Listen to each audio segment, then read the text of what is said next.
Okay.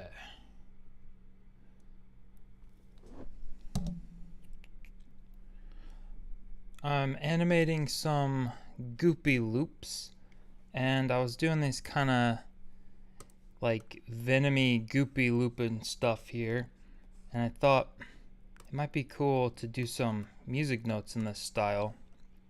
Here's another one. This is all just kind of just two layers, one for the flat blacks and then one for the cell shading. I'll show you another one. I'm not done with this one yet. So I have a new file here, and I just drew some little thumbnails over here of the idea I had. Basically, I want to have an eighth note turning into the double looking eighth note. So I'm just going to start doing this, getting these frames in.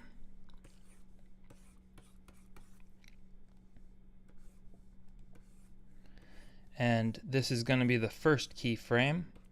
I'm not really going to worry too much about the niceness of the lines. I'm just trying to get the shapes in.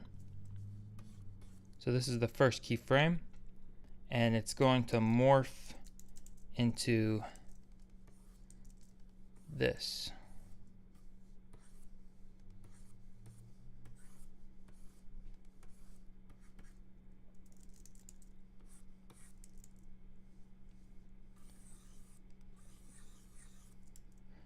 I don't know anything about music theory, so I'm not really sure what all these are called. Just kind of flip between the two frames.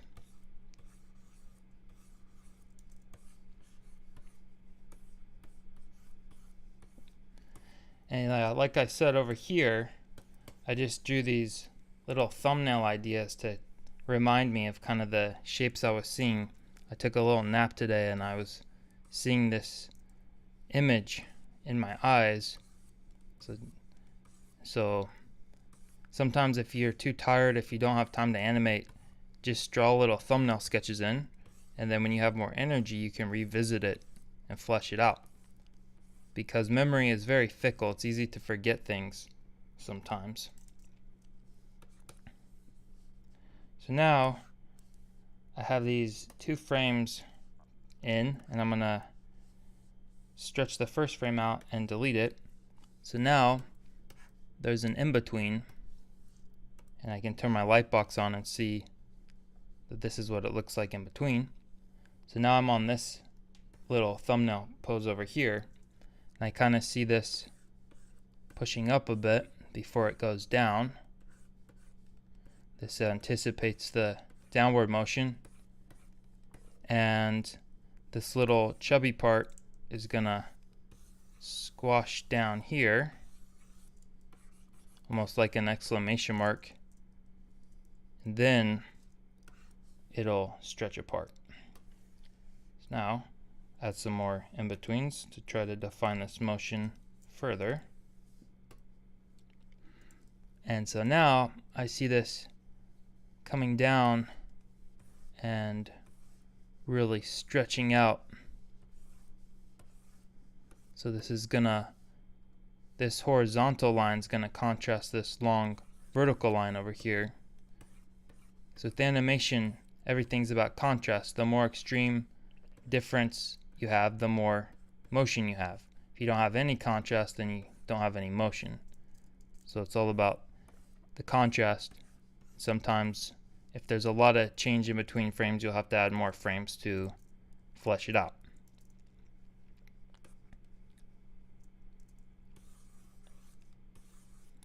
I kind of see this black part kind of stretching out like goop, getting a little bit skinnier on the bottom part, like it's gonna be like a thicker liquid.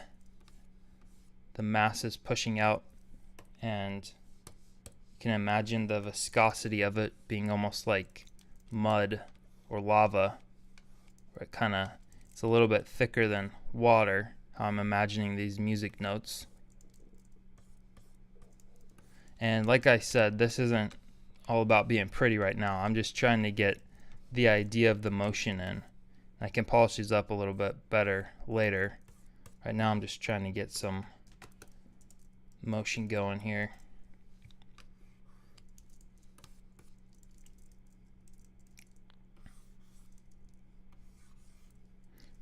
Let's see this part.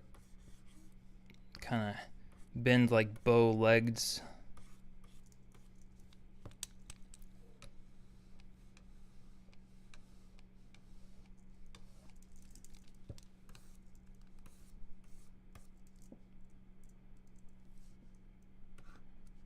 Okay.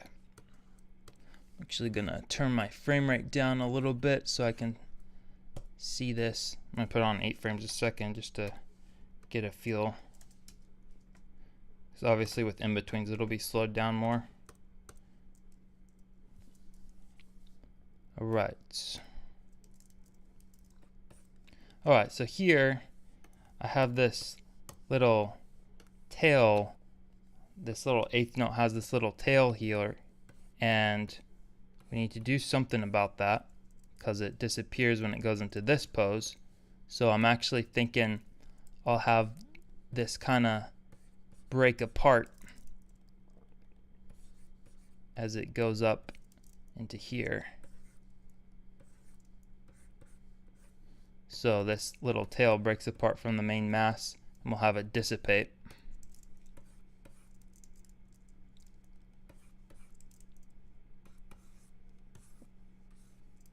And now I'm going to have this shape almost like a bouncing ball.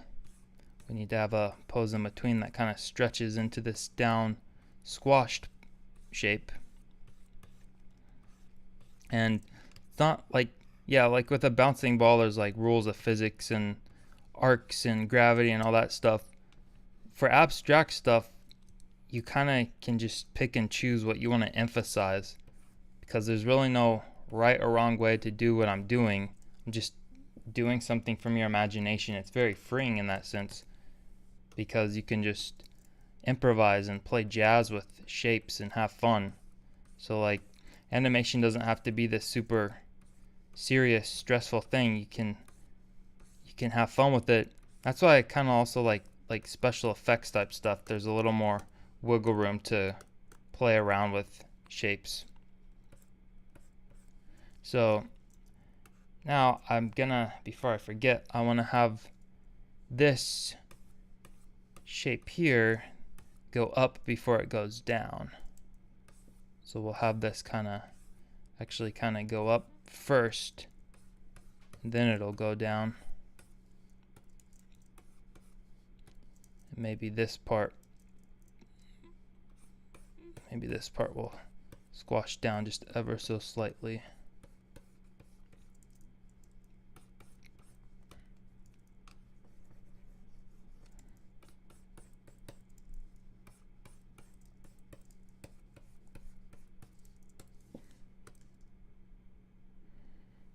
So it's a little bit messy still, but it'll start to make more sense. This is going to be a seamless loop, so it'll eventually loop back into itself. But I was thinking doing like a whole pack of these music notes and just like improvising with different things we can do with music notes.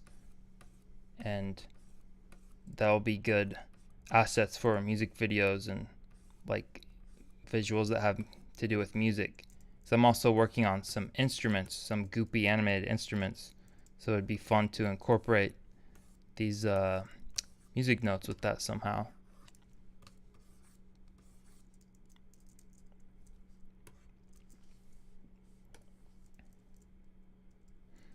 Actually gonna fade these a little bit.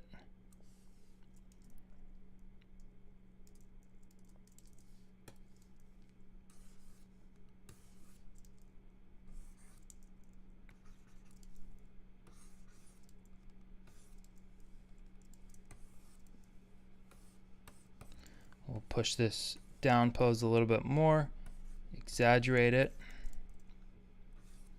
and have these legs shoot out a little bit more before they come back in.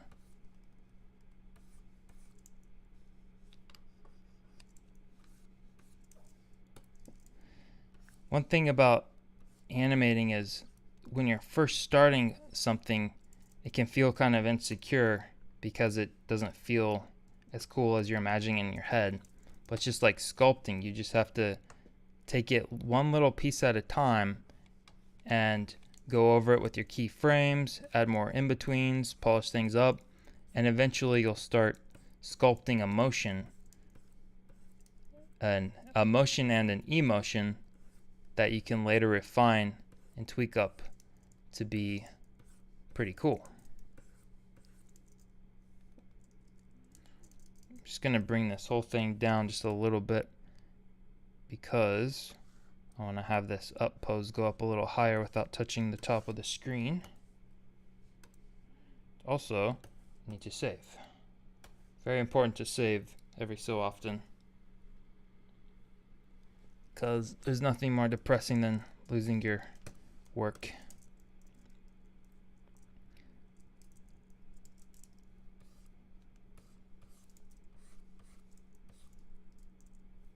Okay, just kind of going in between using my lightbox and not using it, because sometimes when you have your lightbox on, the individual drawing you're working on, it can be hard to see how it looks as its own frame. But you need the lightbox on sometimes to understand the context in which you're drawing the frame and how it'll relate to the previous and next position.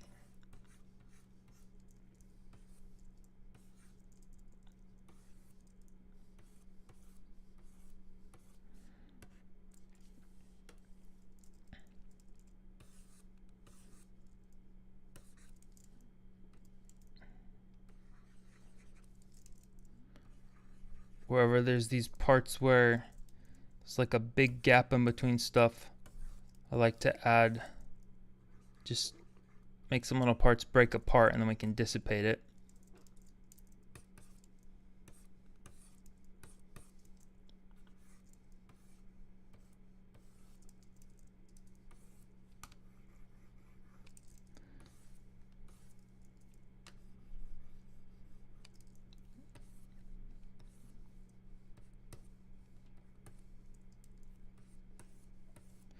But yeah, so this is what I'm working on right now is actually going to be for a VJ pack that I'll post on Patreon eventually. We'll have like 9 or so loops that are seamless loops that people can use in their Twitch streams, music videos, YouTube videos, anything that requires visual editing. And I thought, well, I might as well start recording some process videos of when I'm making these loops and do like little tutorials out of them to inspire other people, even if you don't necessarily make what I'm making, just inspire some ideas to how to think about things and perhaps make your own kind of creative little loops. And yeah, because it's like endless amounts of things you can do with animation. There's no shortage of ideas. It is a limitless pool, as limitless as every human dream. There's thousands of dreams, or not thousands, like trillions of dreams and thoughts and visuals that are flowing through people's heads. So it's kind of like a way to capture some of that stream of visuals, some of that imagery that might just be lost to time, that little neurons forget about. So it's neat to be able to share those visuals with other brains, that like this thing I'm drawing right now is going into other people's brains, and that's super bizarre because otherwise it would just be in my head. But being able to draw things allows you to project your dreams into other people's brains, where language often fails. If I just tried to explain to you like something I saw in my head, it would sound pretty dumb. But if you can draw it or visualize it somehow, then there isn't this language barrier standing as a middleman. You can just transport it. Well, of course, there's a difference between what you see in your head and what you're able to draw, because the moment you interact with physical media or any kind of thing to transport your thoughts into, there's a technical limitation in terms of both the medium but also your own technical ability to use that medium to express the ideas that you have in your head. Because like this particular thought I have in my head looks different than what I'm drawing right now. So it's kind of like I'm trying to decode what my intention is in my head and translate this through my imperfect muscle impulses. My brain sends signals to my arm to move things around, but we're imperfect creatures. So there's all these little mistakes that happen. You have to react to those mistakes like a jazz song. It's you can't be too rigid, but having a idea or something that you're shooting for can help to guide the way.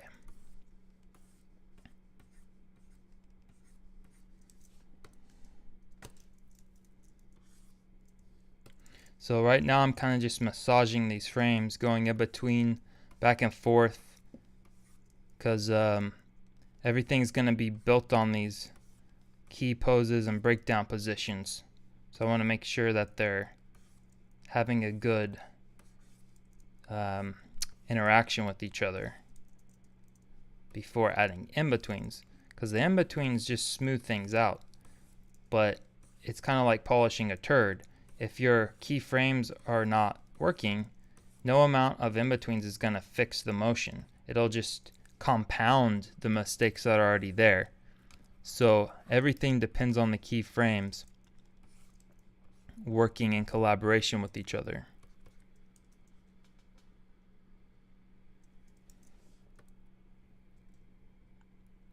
So, alright. I think now, just so I can see this better, I'm going to just create a new layer and block in the colors so that it reads a little clearer for what I'm trying to show.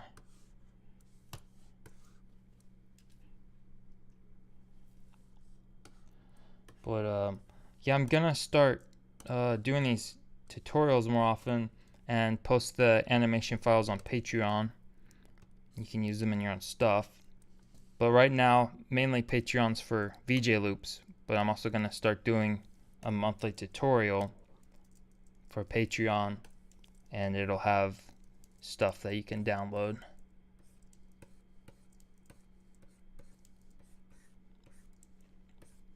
I'm also doing some custom loops right now.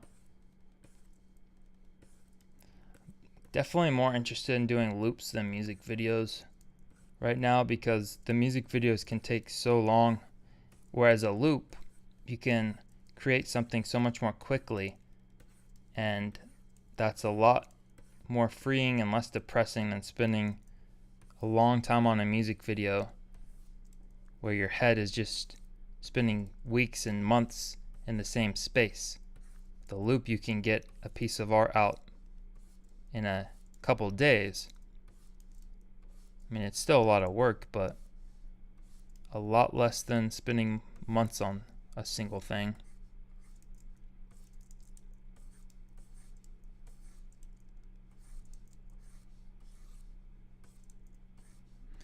Again, I'm kind of just massaging and pushing these shapes out. Normally, I'd draw rough animation on one layer, and then after the roughs are done, create another layer, and that's where the clean line work would be.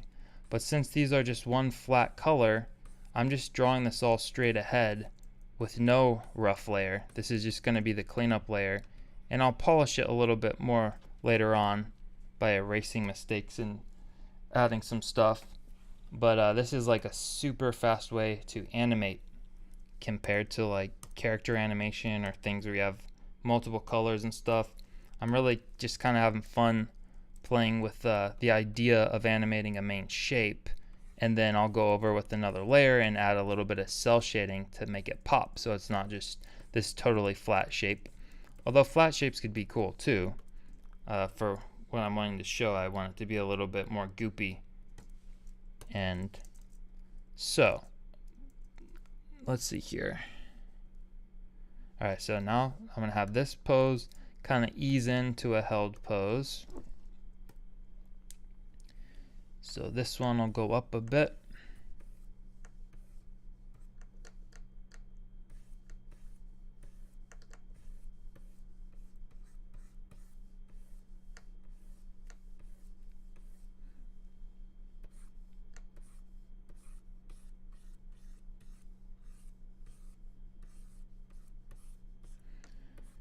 Then I'm gonna have this kind of do a little swirl back into the first frame of this loop.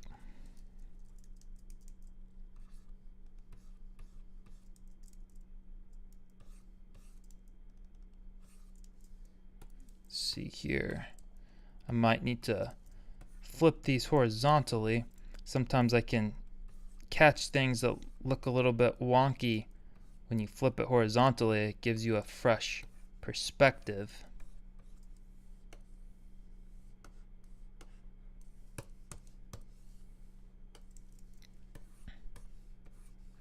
No, I'll need an in-between here.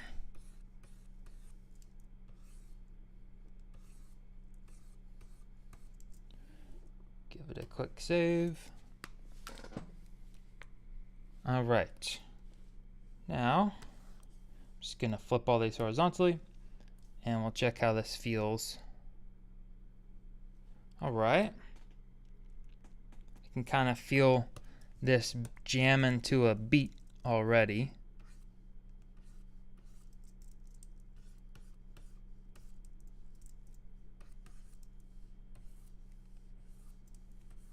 I really enjoy the cell shading process because the thing I'm doing right now requires a lot more thinking. I have to think about each individual pose, and it's definitely more taxing on your mental energy.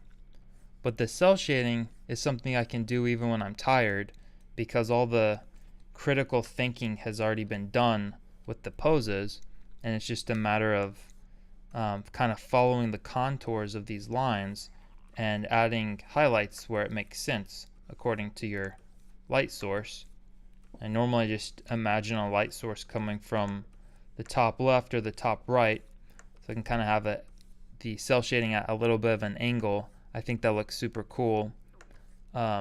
Sometimes, depending on what it is, the cell shading or the highlights would be coming from directly above or directly below. Giving stuff lighting from directly below can create a really cool sinister look. So some of my Halloween loops have the highlights coming from below, and it makes it feel way more spooky.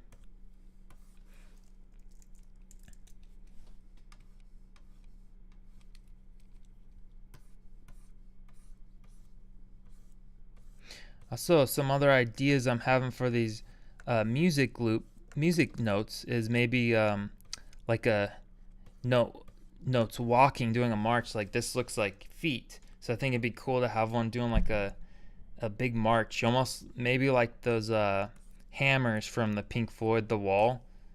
Maybe less sinister than that, but maybe kind of funny, goofy, like a really earnest march by music notes. And then maybe have some notes that are doing something that communicates that they're sad. Just different emotions from these music notes that would fit different songs for people to use in their videos, depending on what kind of style or emotion their song is.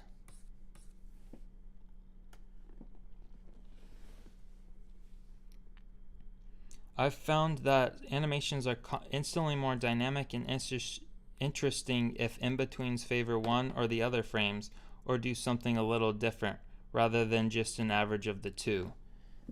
Yes. Yeah, totally. Like it gives it more texture.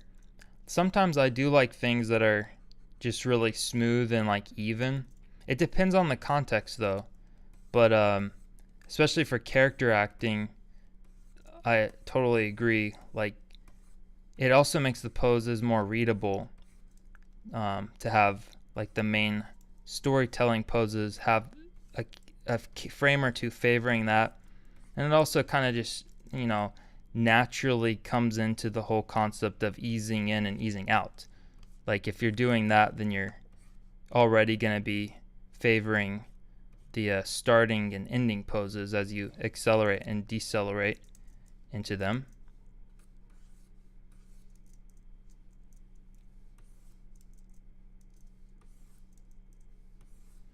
Push this guy down a little bit.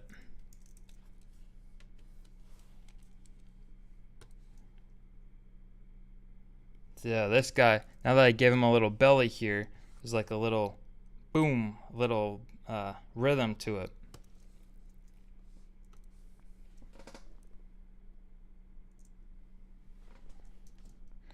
Do you sell enough loops to make a living? I'm making a living, yes. I'm surviving. Basically, I don't know the exact breakdown, but it kind of fluctuates. But basically, I can't live off of my loops alone. So I have a few different main things I do. I do freelancing. So I'll do like custom loops and custom projects. And then I have a Patreon, which helps cover the rent. And then I have my shop, where I have one animation course so far and a bunch of loops, like 900 loops. So between those three different main sources, I'm able to survive. And I'm just grinding right now, just trying to create more courses, more products. Ultimately, I'd like to get out of client work as much as I can and work on my own films. I have a lot of ideas for things, but those are definitely passion projects, and right now it's like the most important thing is just I need to be able to survive. So the passion projects have to kind of be something I do on the weekend or during downtime. But it's really hard to build up momentum on a passion project. So it's like, or any project I find, is that if you take a lot of days off from it, it's hard to get back into it. So when I'm on a client project, that takes priority, and it's just a lot harder to build that momentum back up on anything else. And that can be a little disheartening. But that being said, I'm definitely grateful just to be able to work on animation at all, because, well, even though it is hard, I'd much rather be drawing stuff than not drawing stuff.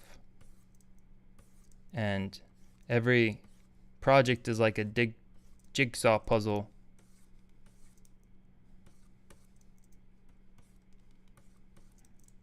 Alright, so this is now going to ease in to a pose and then eventually morph back into the starting pose.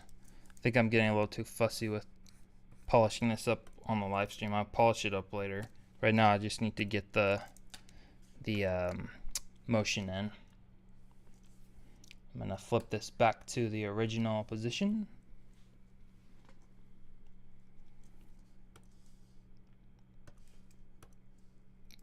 Okay, so here, this pose is now going to ease in to a resting pose.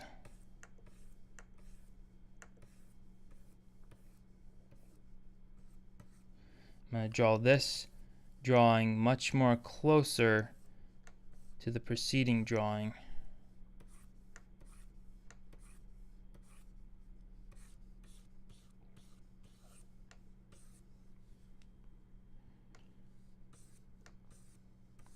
I have my light box showing the previous two drawings, so I can see how close my last drawing was to the second to last drawing, and make sure that I'm drawing this one a little bit closer to my last drawing, so it'll have a natural deceleration. Because if I was drawing it further away, then it would have a stutter effect where it would slow down and speed up and slow down. So you just have to be mindful of all your frames in relation to the other. So the thing about animation, it's like not necessarily any one frame that's the most important thing. It's how do all these frames relate to each other. Kind of like a song. It's not any one note in the chord progression that matters, but rather the progression of the chords themselves, how all the notes relate to each other.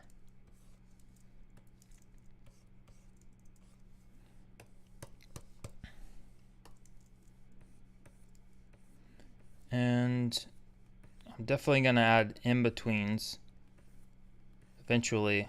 So right now this loop is like 10 frames long. So this action I have so far will actually be about 20 frames. But we still have to get it looped back to the starting pose. So I imagine this loop in total will be over 30 frames, which I find is a pretty good amount of frames to get just like a pretty decent little loop in, where it kind of, it's not too long, not too short. So if a loop's super short, it can just kind of look like moving clip art, or like a Windows Media Movie kind of thing. So, you know, figuring out a decent amount of frames that is both practical but also communicates the idea, that can kind of be an art form in itself. With animation, it's also, you know, like thinking about the number of frames, not even just like how the frames relate to each other or how the actual images look, but the timing, not just the spacing, but the timing of the frames.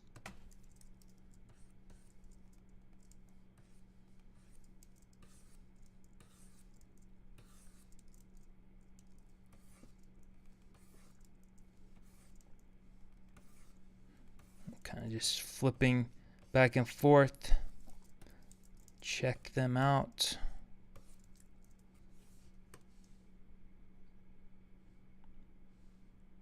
All right, now just gonna do one more super tight one up here where it's like really close to the last frame, and then it's going to shoot back down and then do a little slash type motion that will morph into the next pose. It's like with animating, you're kind of thinking in multiple timelines. Like, it's a really hard to explain, but it's like you're thinking in the past, present, and future. And sometimes if I've been animating a long time, like it's like this sensation, like deja vu, where it's this really difficult to articulate sensation, but you know it when you have it. And sometimes I'll feel this when I'm outside. If I see a bird flying, it's like I can see the motion path from where it came from, but also anticipating where it's going. Of course, I can't actually anticipate where it's going, but some animals give better body language of what they're about to do. Like a cat, it'll crouch down before it jumps, and you can kind of imagine the key frames of where it came from, where it is, and where it's going.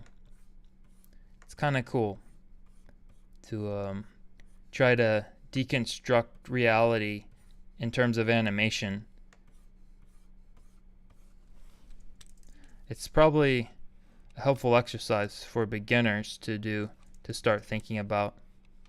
I know like a lot of art teachers will say to see the 3D shapes and the things that are around you, even when you're not drawing. Just spend time observing, because so much of drawing is just really observing, and it builds that ability to see things beyond your first impression or beyond words, but rather see them as lines, shapes, colors, forms, tones. These are things that words actually can't explain. We have approximations of these things, but it doesn't actually explain what it is. Like even colors, you could say red, but that doesn't actually explain the quality of the redness itself. Like the hyper specific quality of the redness you're seeing, it gives you a ballpark of like, yes, this obviously isn't blue, it's not yellow, it's somewhere in the red family, but how you're seeing it in that moment based on all the environment it's in, how lit it is, it's okay. I need to getting kind of sidetracked here. That happens sometimes.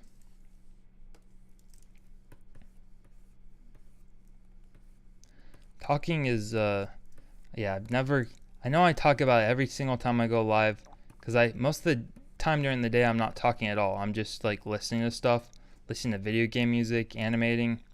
So whenever I start talking, eventually I become hyper aware and fixated on the fact that I'm moving my mouth and things are coming out, and it's like I don't even know what the next thing I say is going to be. It's like this very fluid, dreamlike state, because when I'm just by myself thinking, this isn't how I think. Like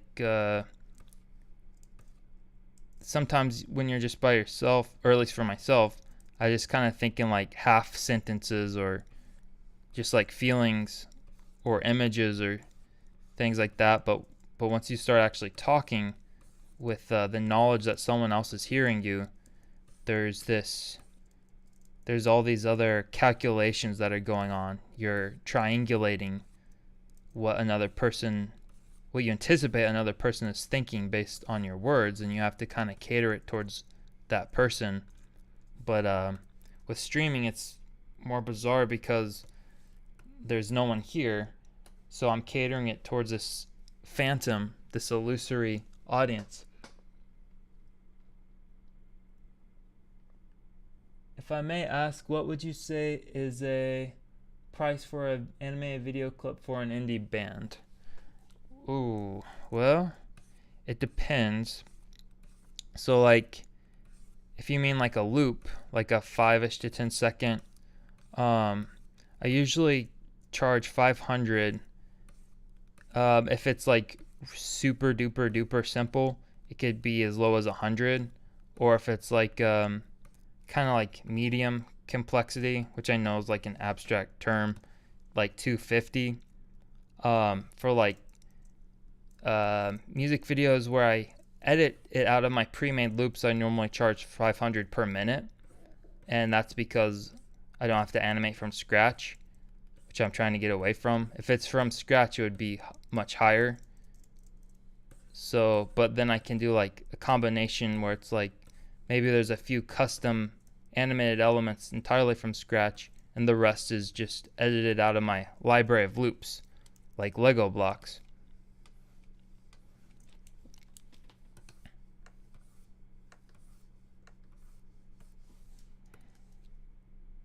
Alright, so now I'm going to take my first pose and paste it over here at the end.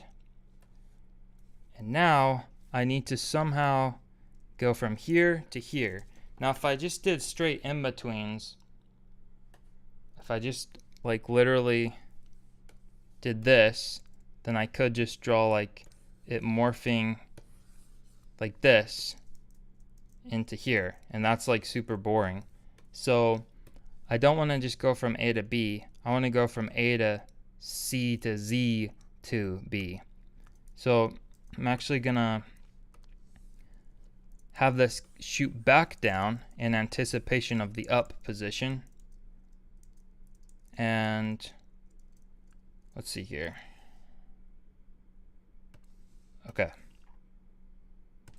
Alright. I think I see how to do this. And I'll have these shoot back outwards.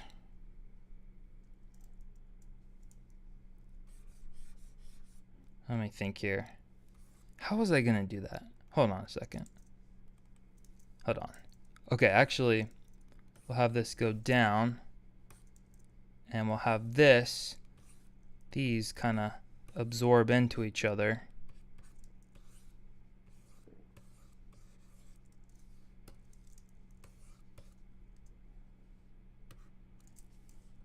and it'll shoot out a little bit. So this will shoot out.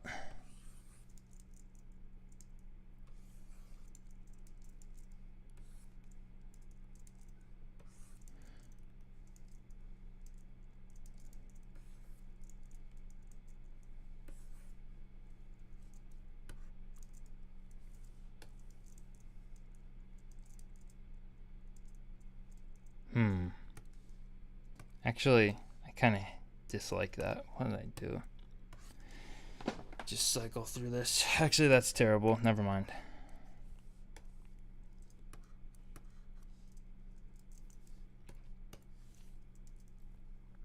Alright, I know I was wanting to do like this kind of hook shape.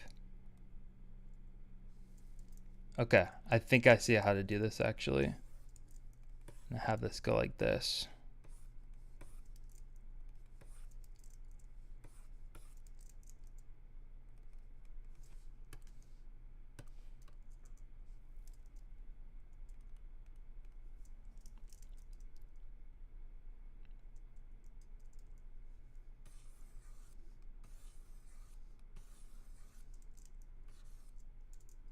Yeah.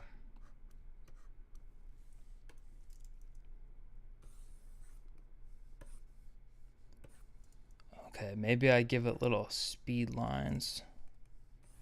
It's gonna swish down.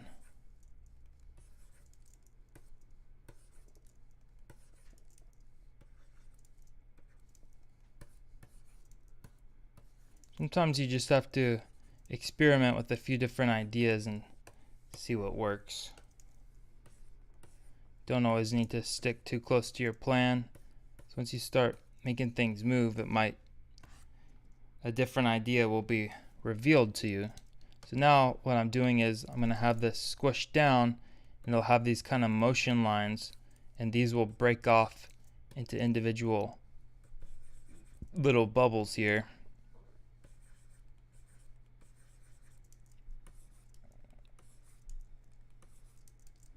As it goes down, just break off. Whoosh.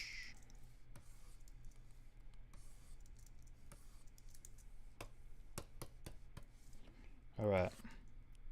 Yes, I definitely vibe with that more.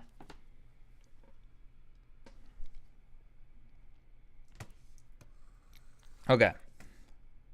So I definitely need to add more frames coming into here, but I'm just gonna try to get this figured out.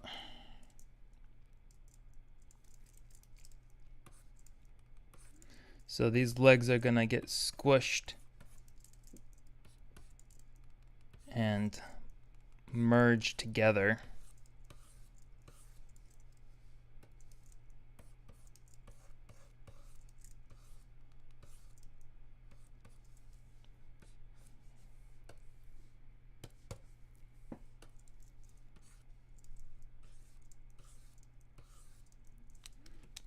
Okay, kind of trying to keep in mind the volume of these. So as the thing squishes out, it'll get a little skinnier, almost like you're squishing a balloon. So this little foot is gonna pop out a little bit.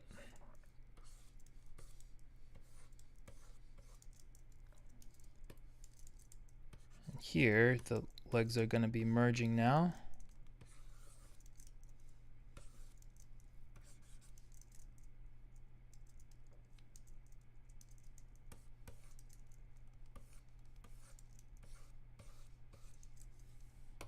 Okay.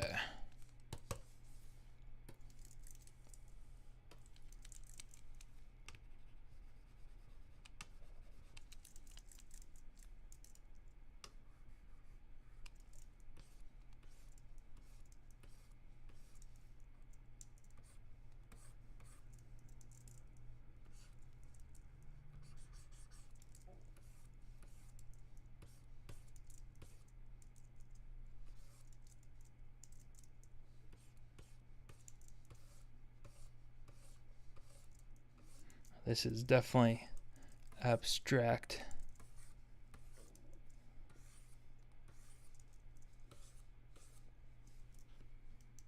Okay.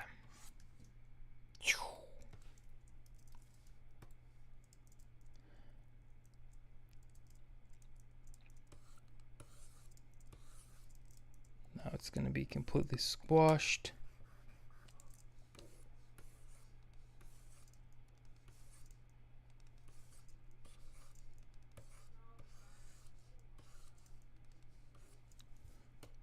A little too close to the bottom.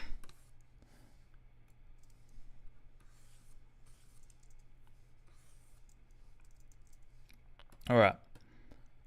Now I need to pose in between here and here. I'm going to have this shoot up.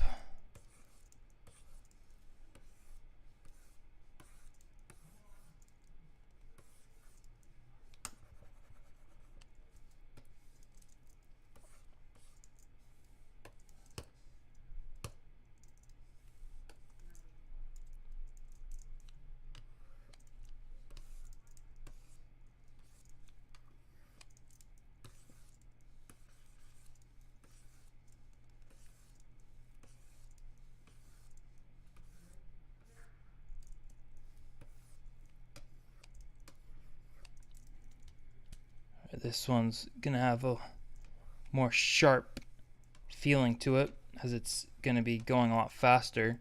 So I'm having this almost like a dagger at the end. And at this point, obviously you can't tell that this was ever a music note.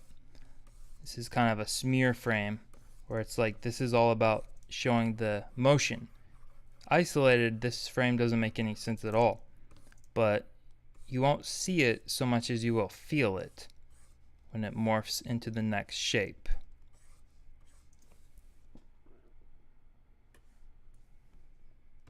So I know I'm gonna need some in-betweens on some of these parts, but okay. So definitely need some in-betweens here and here.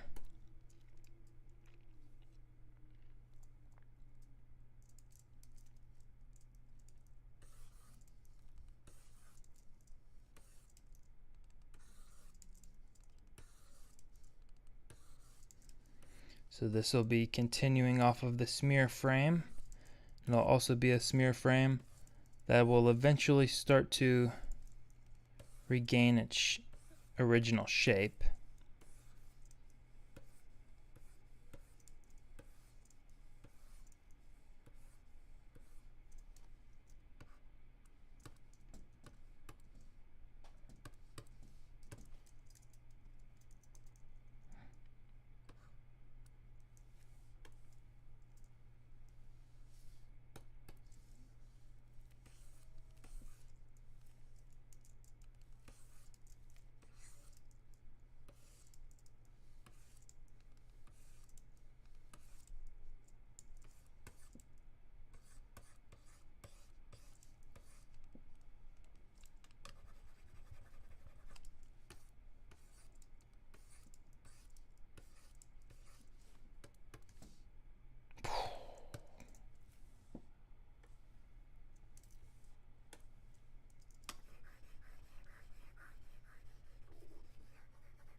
Okay, I see how this is happening now. So this is gonna be almost like a water drop that's falling back into its form, like a dolphin. This is almost like a jumping dolphin now, and it's gonna jump back into its first note.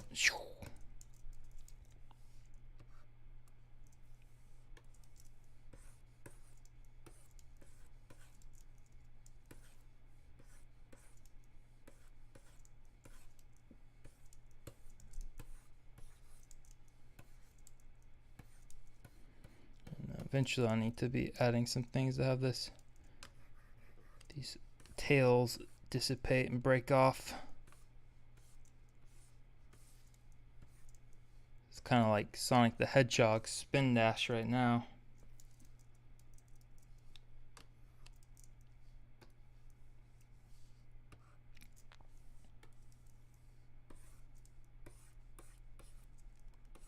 Okay, so now it's getting close to coming back into the music note pose. Oops.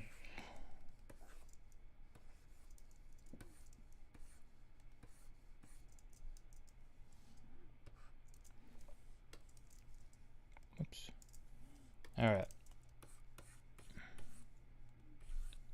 This bottom part's going to start turning back into a circle. And coming real close to turning into its pose.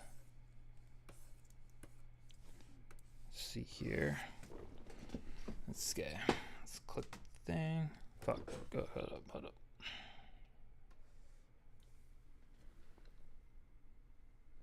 up. Do you always animate in Krita?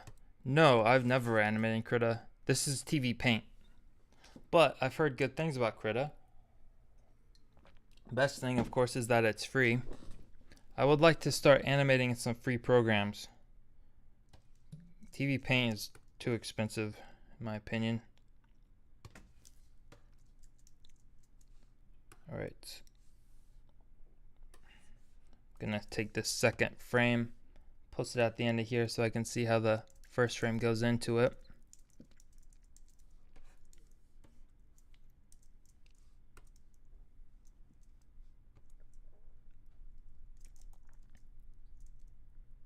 I'm trying to think, how do I want to do the tail part? I mean, I could kind of do something like this.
Okay, I'm getting real close.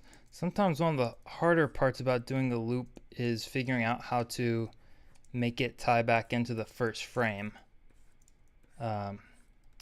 That's the part I find is always takes the most kind of experimenting and testing out a couple different ideas.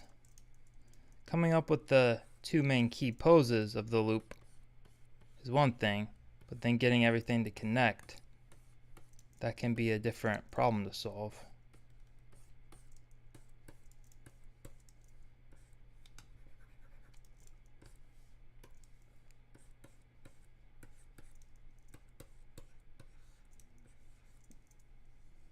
Okay, hang on a second.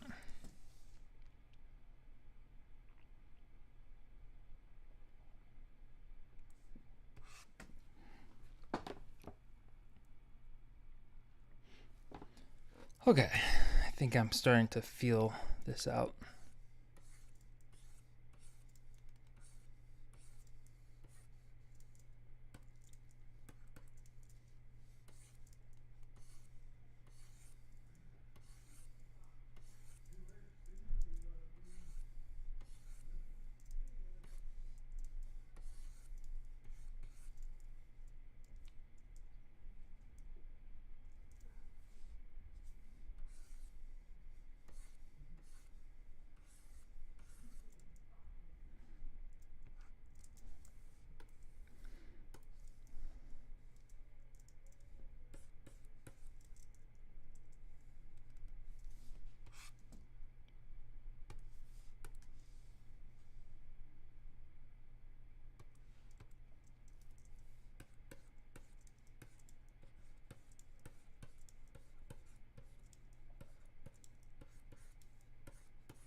Okay, I think I just need one more in between. And this should be basically a finished loop. Well, minus, you know, everything else that goes into it.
Okay.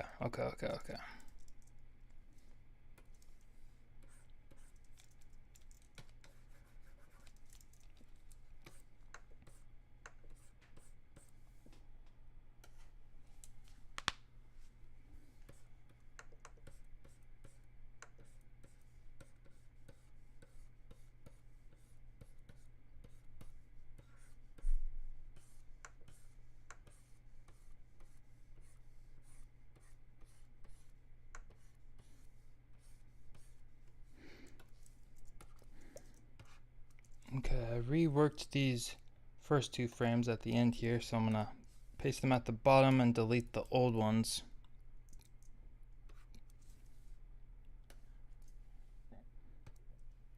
And we'll see how this feels. Now this is 26 frames. With in-betweens it'll be 48. I might need to add a few more in-betweens here and there. I'm just gonna draw an X here so I remember that this is the first frame, to not draw on it. Okay. So right here, it goes down before it goes up. I'm gonna draw another frame anticipating this up position here. So we have a little bit more time to register this frame going down.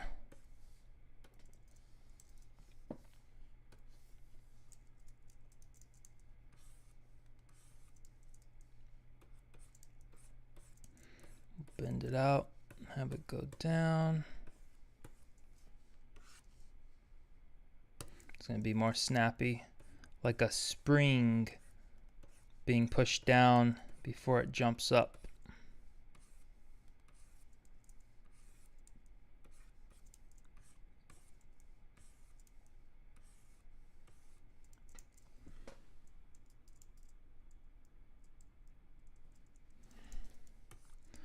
What words of encouragement can you bestow upon my amateur self to continue animating? Ooh.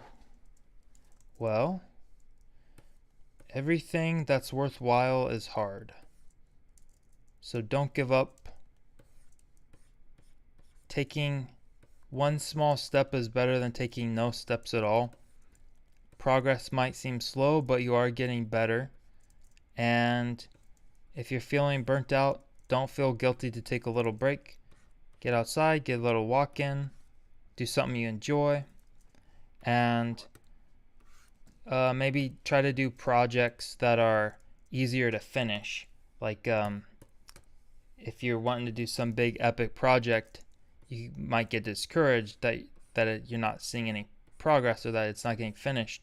So sometimes it's better to just take on some really smaller projects, because then at least you can write down in your calendar that you finished this project, and it's like gaining experience points and on a Pokemon game, and you'll level up over time, and it takes time. It's not something that happens overnight. So just keep doing your best and don't be too hard on yourself, but also try really hard to do your best.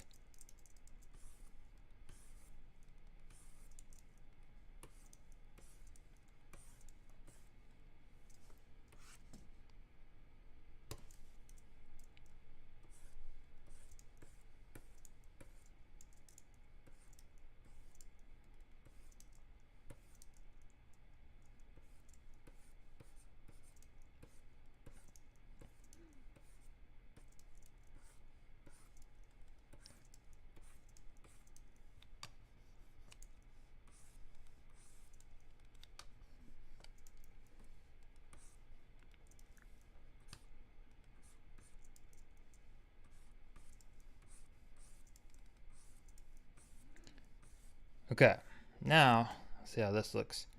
I feel that a little better.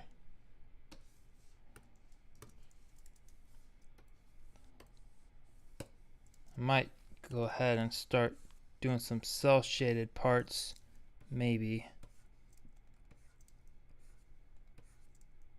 Or I might want to do just in between this whole thing first, because sometimes I like to do the cell shading just straight ahead, as opposed to like looking at in-betweens.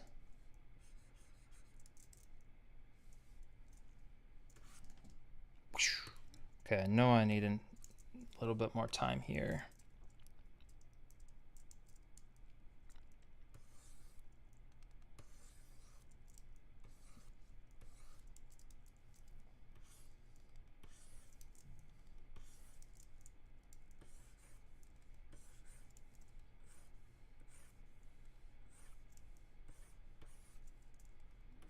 This is a breakdown pose. Any kind of in between that's eccentric, where it's not just like, you know, like a completely different type of pose is basically a breakdown pose. Some people get a little pedantic about definitions, and ultimately it doesn't really matter. Like, the most important thing is how does everything look, but it helps with communicating with other animators, though, if you're working with them. Things like timing charts, and which I don't see used as much. I mean, they're still used, but I think having a digital timeline helps with some things like that.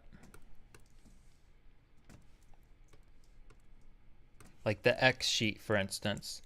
You used to have like a physical X sheet where you wrote down all this timing and spacing information and even dialogue information on there.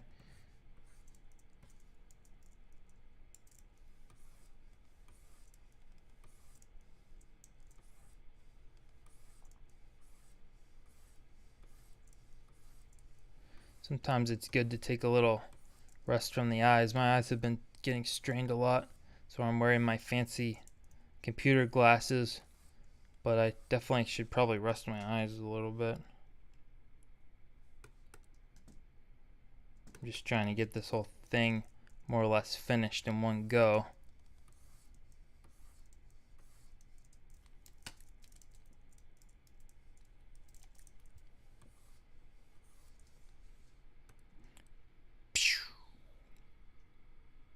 Okay.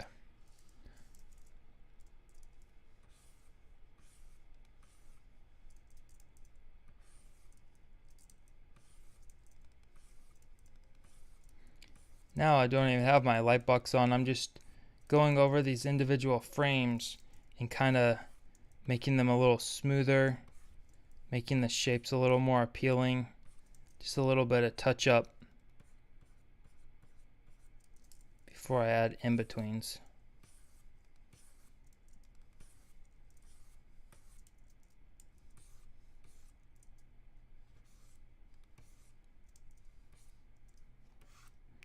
Then I kind of just select a few frames and scrub through them like this so I can see the thing I just did, make sure it's looking okay before I go on further. Then I'll erase some parts like this to further carve out the shape. Thank you for the kind words, Luis Lopez. I found you like Chase says, I found you like 12 years ago. I'm glad you still at it and doing well. Oh, thanks so much for the kind words. Doing all right. We're all struggling in this life experiment together, but I can't complain.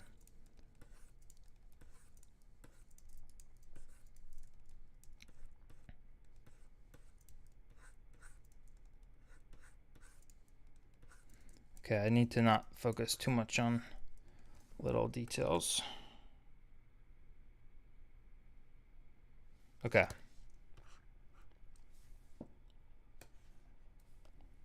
Now I'm going to go ahead and get these colored in.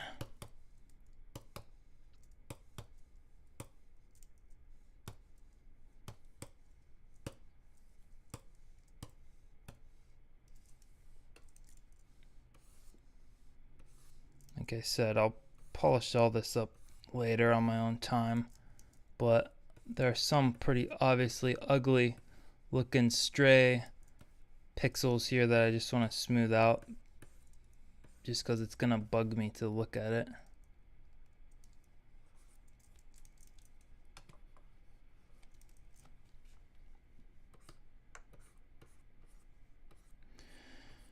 Oh man, I've been pretty busy.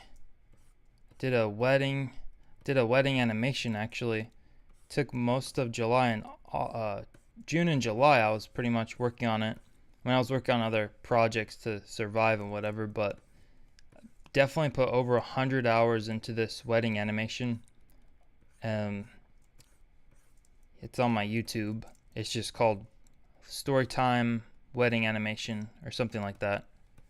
But I did that in lieu of doing a best man speech because yeah, way too nervous to. That would just ruin my whole year, thinking about having to get in front of 300 people and talk. Can't do that. So luckily my bestie suggested the idea of why don't I just animate my speech. So that's what I did. I just talk about some childhood memories and things like that, just like a simple story time style animation, which I've never done before. And it's kind of interesting. Like, I like limited animation because it is creative. You have to think of economical ways to draw less drawings but tell a story just through very few drawings. It's kind of like making a storyboard animatic in a way,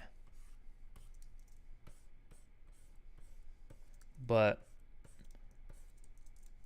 yeah, it's like that's why the storytime animations probably are so popular on YouTube, is you can do them faster. They also tend to be a little bit more funny style, so it helps with shorter attention spans that are on YouTube. Because like, I mean, I'm doing a long stream right now, but generally there's like so many things trying to capture attention online, so it's kind of not the best atmosphere to make really long form animation. Although there are some long form animations that are really popping on YouTube. The issue is that it just takes so long. So like in terms of just ad revenue, those like storytime animators are kind of, they're being smart in terms of how to survive in the YouTube ecosystem. But yeah,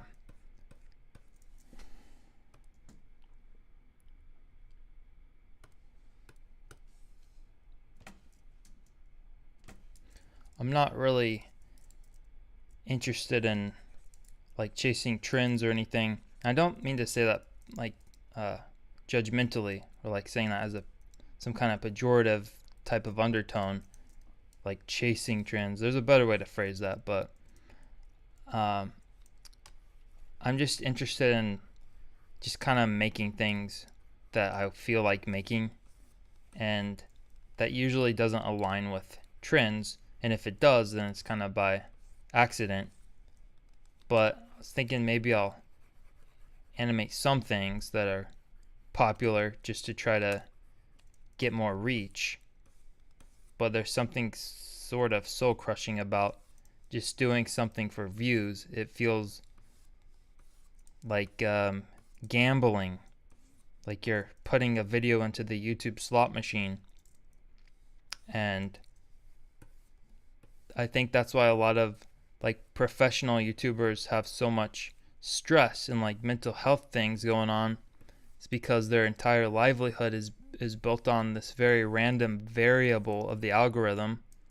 So they get burnt out basically trying to serve this elusive, enigmatic algorithm, and it changes all the time.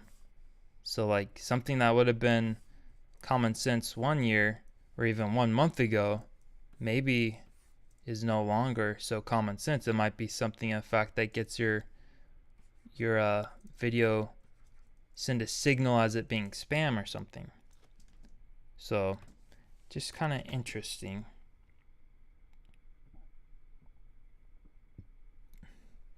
So now I'm kind of thinking about having these parts dissipate. So I'm imagining these shapes working together. Give it a little save. Oh man, I need to stretch my eyes for a second. So I'm going to just put my loops on. Just gonna put all these loops that I was working on a loop, and I need to stretch my eyes for a little bit. So I'll be right back. I just need to stand up, stretch my eyes, get a drink of water, look out the window. Boy.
Doobie doobie doobie doobie doo. Doobie doobie.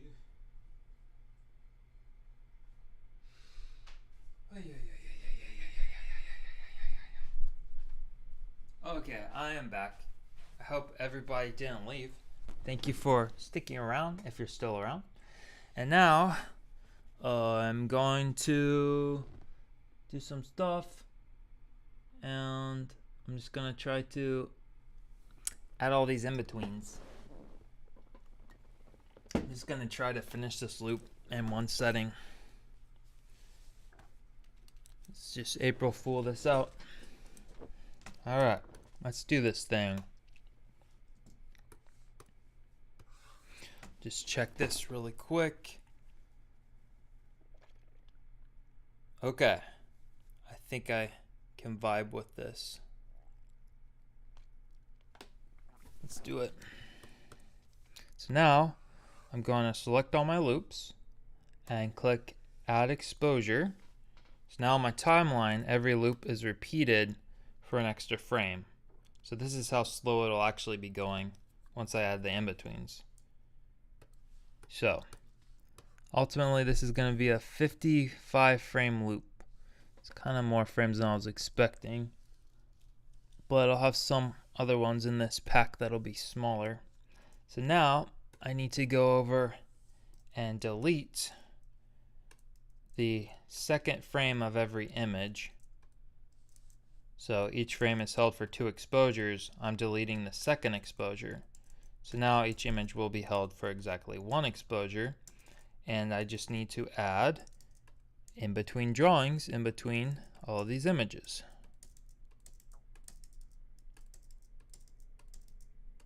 So now this is what it looks like. Oh, I need to up my frame rate to 15 frames.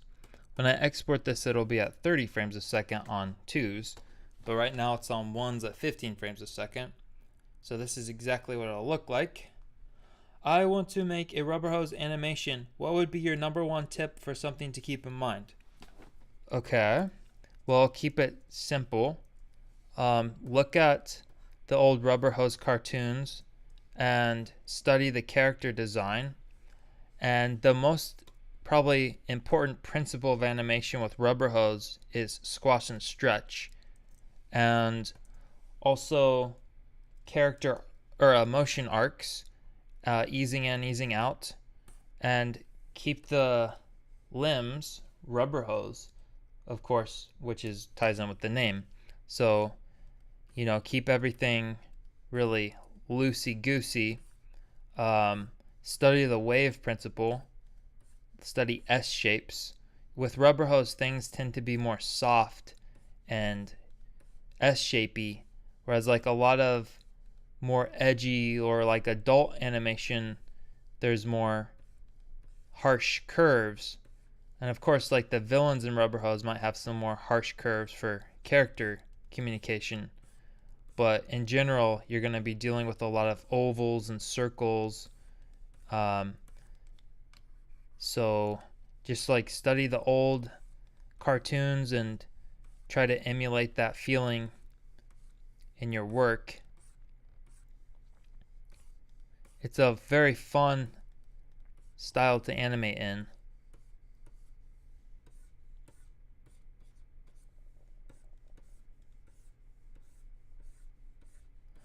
I have well, I did a cartoon City of Venom with Mash, the YouTube channel. It's on YouTube, just called City of Venom. But on my YouTube channel, Mikey Buzan Animation, I've posted a playlist on the main channel, and it has a playlist of behind the scenes, and I talk a little bit about my production process, and it's also got tips about doing rubber hose that goes into more detail than I can go in right now off the top of my head. So I'd recommend checking that out, Mikey Buzan Animation on YouTube, and you will see it. Actually gonna zoom in just a tiny bit, get rid of my timeline so I have a little more screen real estate to work with. I'm gonna make my brush just a little bit smaller so I can be a little more precise with these in-betweens. The in-between goes a lot faster than doing the keyframes. I don't really have to think anymore.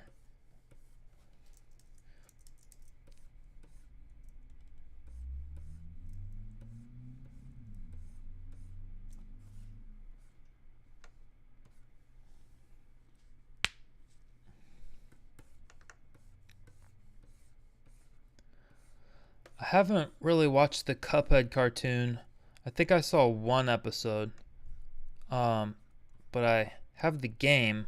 I haven't played it that much, but because it's kind of hard. But I really like the music and the animation in that game.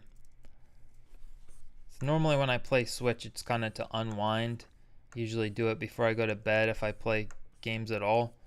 And Cuphead's kind of a game that does not relax me, but I do enjoy it quite a lot, and it is super rewarding when you actually beat a level. I think I'm on the second or third land in that game. But yeah, they did a fantastic job of recreating the rubber hose style and like I said, the music of that era.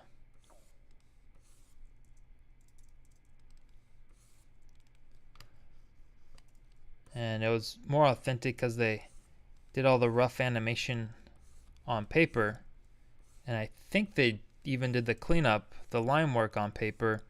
The coloring they did digitally because it was impractical to do the coloring on cells, the paint on cells. So they did do the painting part of the characters digitally, but the backgrounds are all watercolor on physical watercolors. So they did a little bit of digital just for, and they did a test where they were testing coloring it with cell with paint on cells versus coloring digitally, and there was like hardly any difference once they added in all the film grain and post effects. So it just didn't make sense to do that aspect the old school way. And I think the results speak for themselves. It still looks really cool. I have the Cuphead art book, so it shows some of the behind the scenes.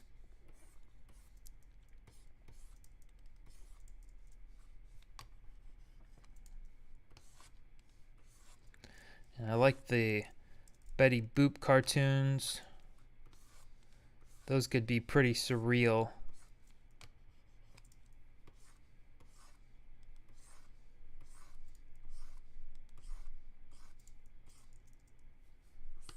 And of course, Felix the Cat.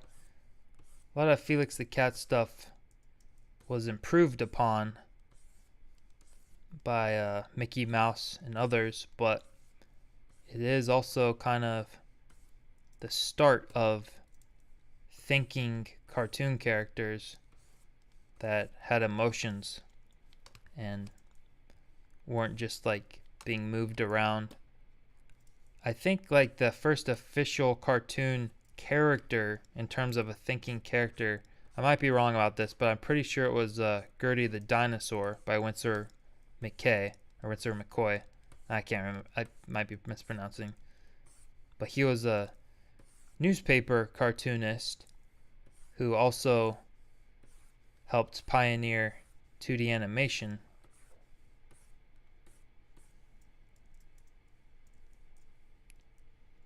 But his animations weren't particularly entertaining, in my opinion, but they were technically important. I think Walt Disney really did bring just pure entertainment. He elevated the art form in terms of story and entertainment value. When I say he, I mean all of the artists that worked with him, like all of Disney Studio, Ub Iwerks, and all of them.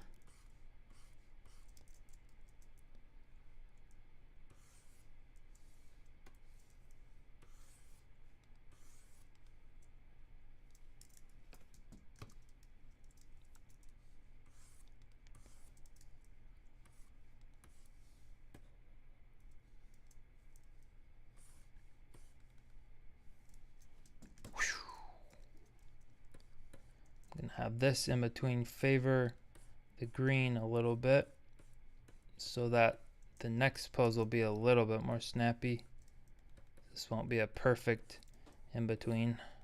Just kind of ease into the next shape.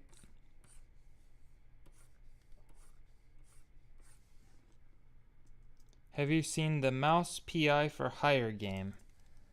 Maybe. I'm super bad at names. Is it a kind of another rubber hose type style game? I've seen a few kind of cartoony hand-drawn type games coming out. One was like almost looked like it was on like actual paper and the characters are running around like almost Paper Mario style. But it was like sort of rubber hose style.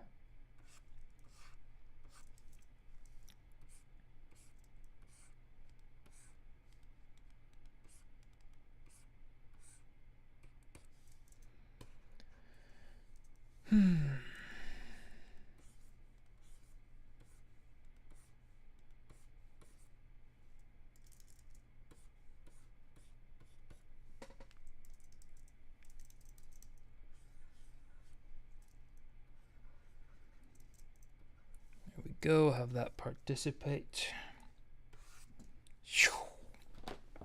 This is starting to feel more smooth now. Excuse the flashing lights.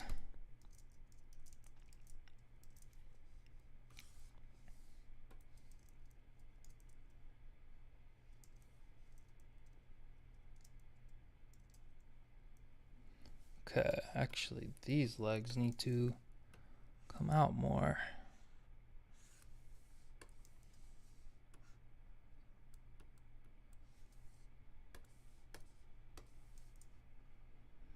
I'm just using my select tool to move these legs out a little bit. Need to clean this up more, but it's all good. What's this notification? People talking to me? Oh, I don't like my phone. Sometimes people try to text me, and I don't give my phone number out. It's always some kind of spam. I am very strict about safeguarding my phone anxiety. Even when I meet people, or like if they want to be my friend, I just tell them I just have a policy where I don't give out my number. I just can't handle people calling me at any time.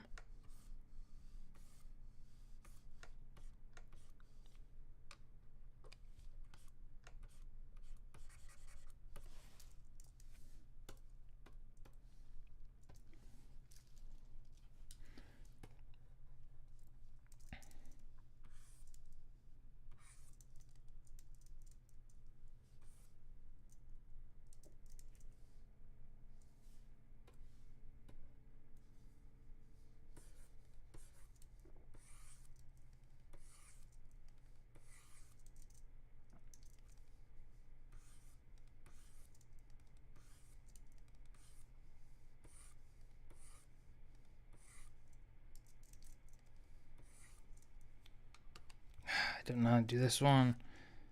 Let's see here.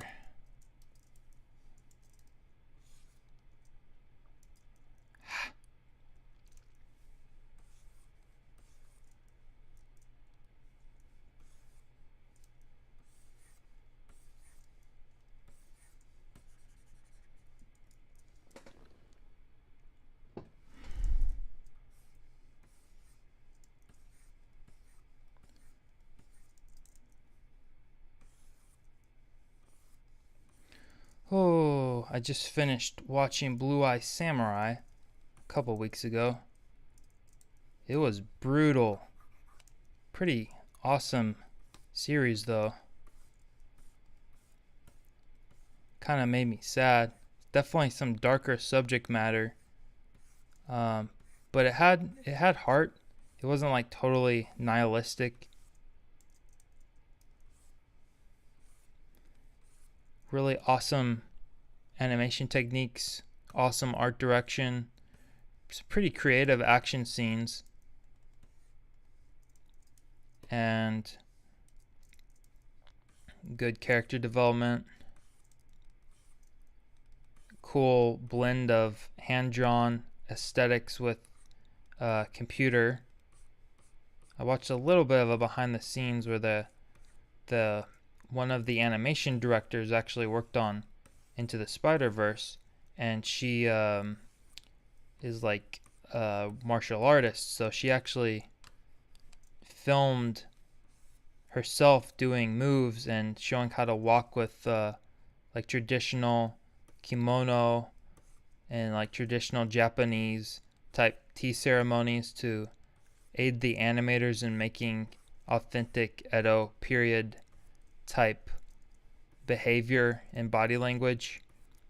And so they did a lot of live reference, which isn't unheard of in animation, but their process was basically to do like hand-drawn storyboards and animatics and have a bunch of live filmed reference and then do 3D animation over the live action reference and then add 2D aesthetics over the 3D animation. So it was this hybrid of basically live action and hand drawn and CGI, and it basically used the benefits of each of these techniques, so it didn't feel like any one was out overpowering the other. It's like sometimes, especially in like early 2000s anime, a lot of push was for the 3D stuff, and sometimes it just looked really plasticky and fake and not good.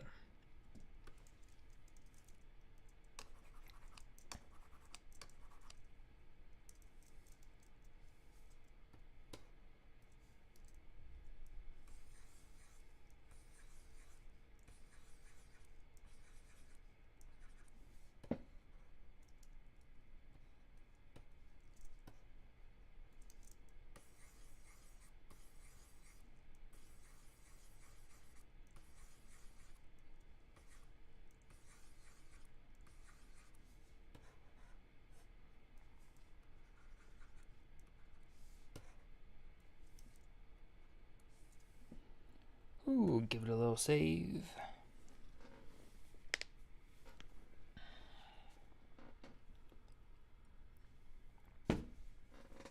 Okay, let's see how this feels. Oh man, everything is awesome.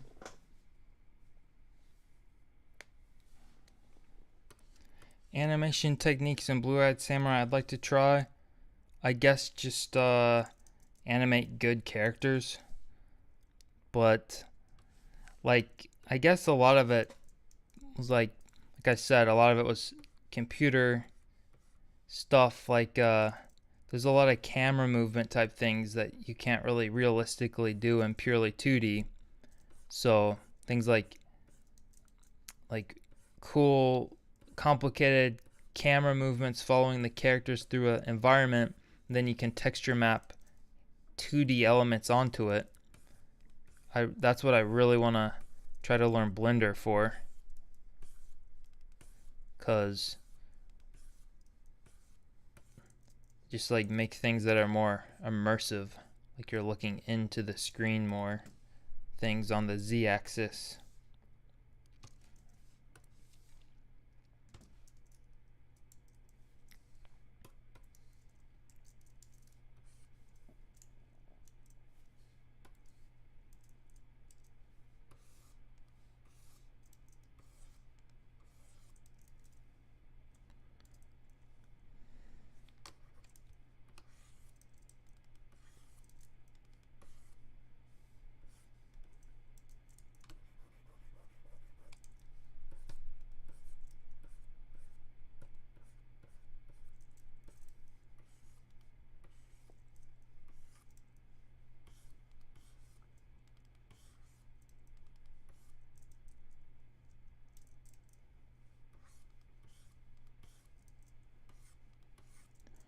I love animating.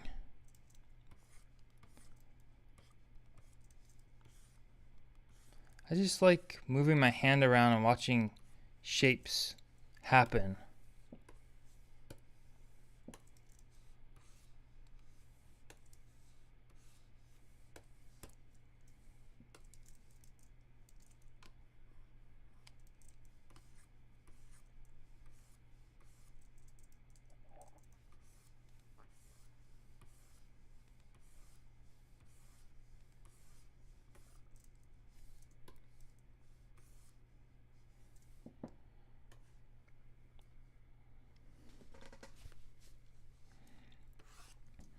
Making pretty good progress. We'll have this whole 55 loop, like all the frames done. I guess I've been working on it about 2 hours. And then the cell shading, I don't know how long that'll take. I almost always underestimate how long cell shading takes, so I don't even want to say it'll be like 10 minutes, because that's never really the case. I think with animation, everything takes at least 3 times longer than you think it will. So that's a tip if you have a potential client work and they're asking you how long it'll take. Just go ahead and try to budget in 3 times as many days as you assume it'll take. Because one thing, there's such a thing as unintended problems. And every project has problems that you absolutely have no ability to anticipate ahead of time until you're actually toiling in the mud, planting the seeds, watering the seeds. Maybe there'll be a little bug that's trying to eat your seed or whatever. I don't really know farming analogies, I guess, but you just have to prepare for the worst and expect the worst. And then you'll always be ready.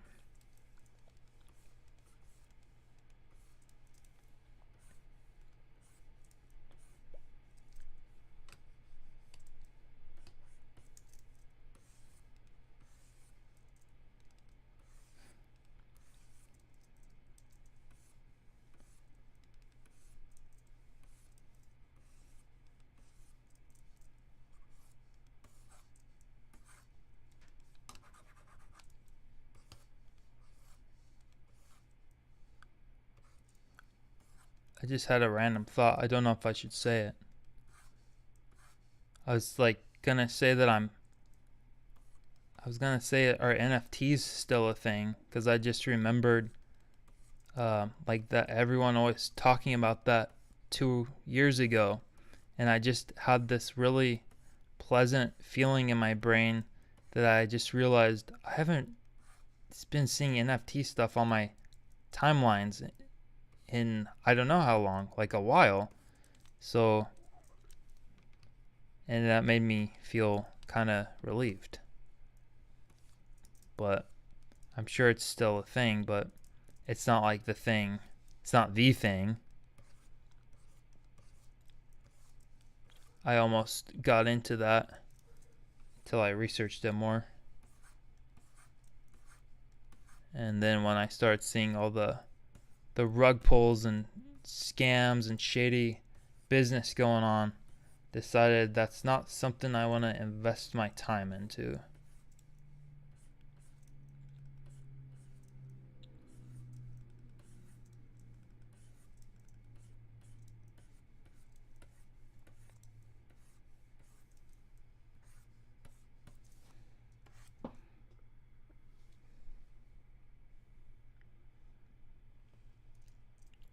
Okay. Whew, man. I'll tell you what.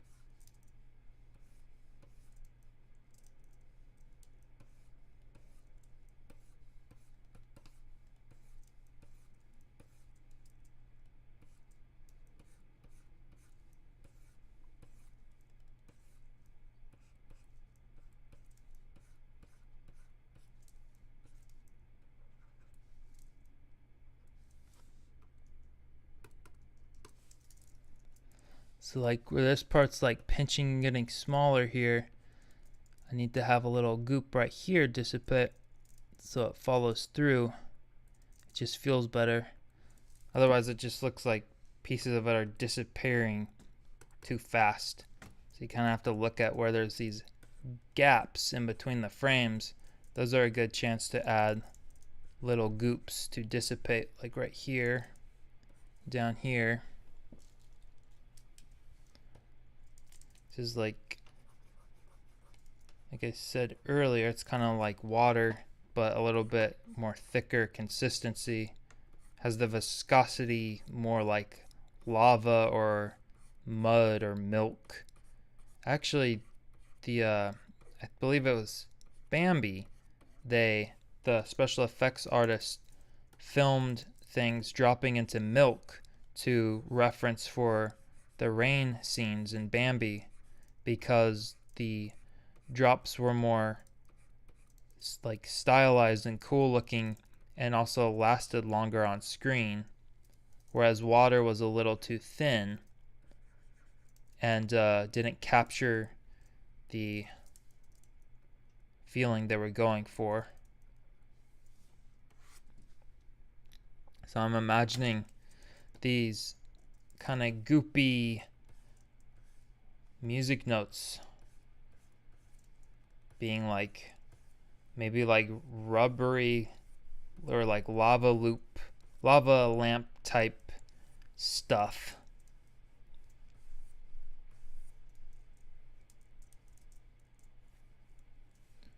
We might have an issue here with this in between.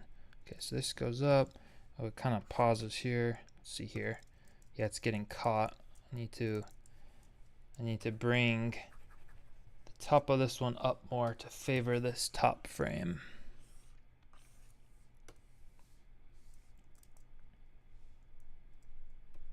I'll just bring this up, kind of tilt it, just put it right in the middle there. Make a little bit better transition for you. Doobie-doobie-doo. Animators are built different. The patience and attention to detail is insane. Yes. You have to be... Well, I've noticed a lot of animators tend towards being a little more introverted because you have to be okay with spending a lot of time just kind of by yourself with a scene. Even if you're in a studio setting, like, yeah, there'll be like brainstorm sessions and interacting with people, but the actual act of animating can be a very isolating experience. So if you need like constant interaction, that could be a problem.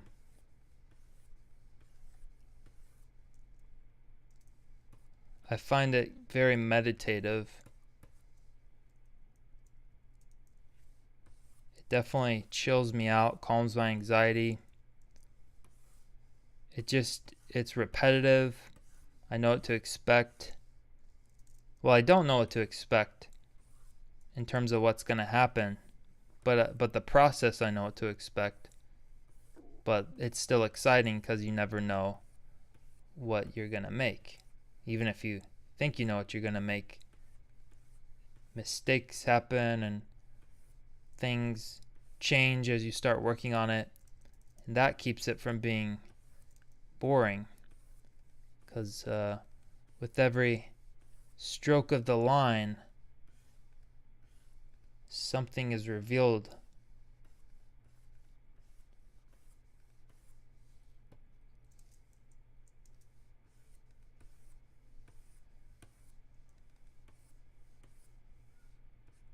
This brush I'm using is called ballpoint fountain pen. It's kind of similar to the basic standard brush on TV Paint, but I just find it a little bit easier to do these kind of blobby shapes. It's easier to connect the lines together without having like ugly little pixely type artifacts. I guess you wouldn't have that problem as much if you were working with vector lines, but TV Paint is entirely raster based. Just a strike against it compared to Toon Boom. But it's pros and cons to every program. I'm just most comfortable with TV Paint because it's what I know. But I am looking eventually to kind of upgrade to Toon Boom. There's a lot more you can do in that program. And it's also kind of like the industry standard in the animation industry. So if I were to collaborate with more people, it would be good to use to everyone to be on the same program, so it's easier to communicate and transfer files back and forth.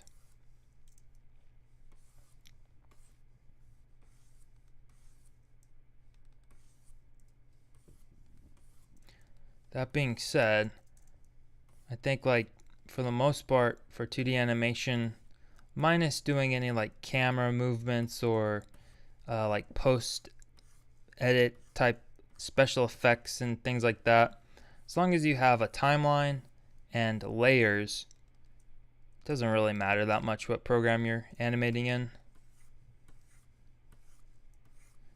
At least like if you're just going for like the kind of standard cell shaded type animation, like you just have your layers for your lines, layers for your flat colors, and layer for your cell shading, and you're good. Then you can do your backgrounds in another program like Clip Studio Paint or something with more brush support. And I just composite everything in TV Paint, like the backgrounds and everything.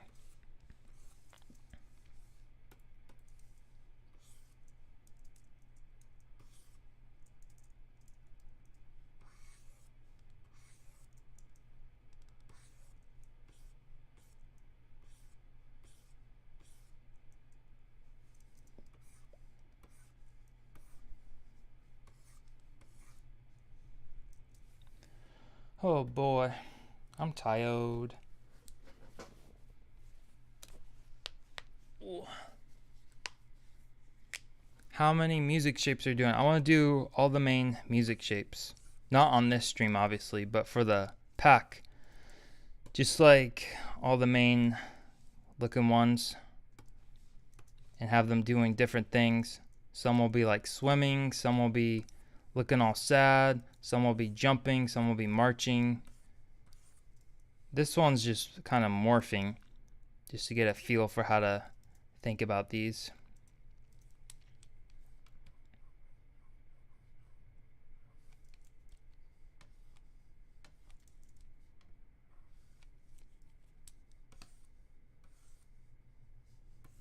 It's going to exaggerate these knees here coming out a little bit.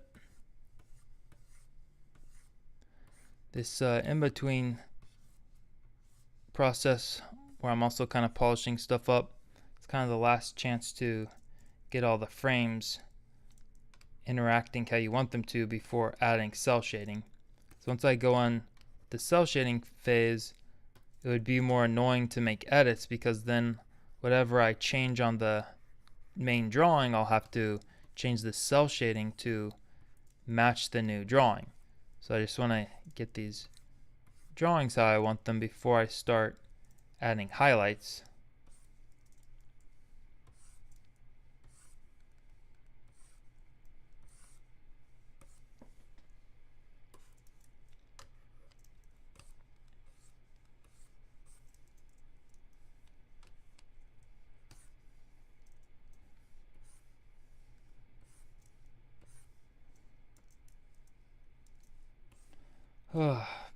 Praise.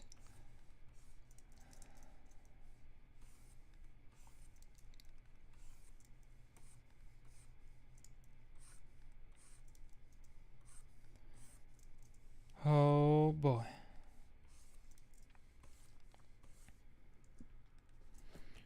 Oh boy. Whoa. Oh. Ay, ay, ay. Gotta take a drink of my water. I am a physical life form after all. Stand up for a second. Whew.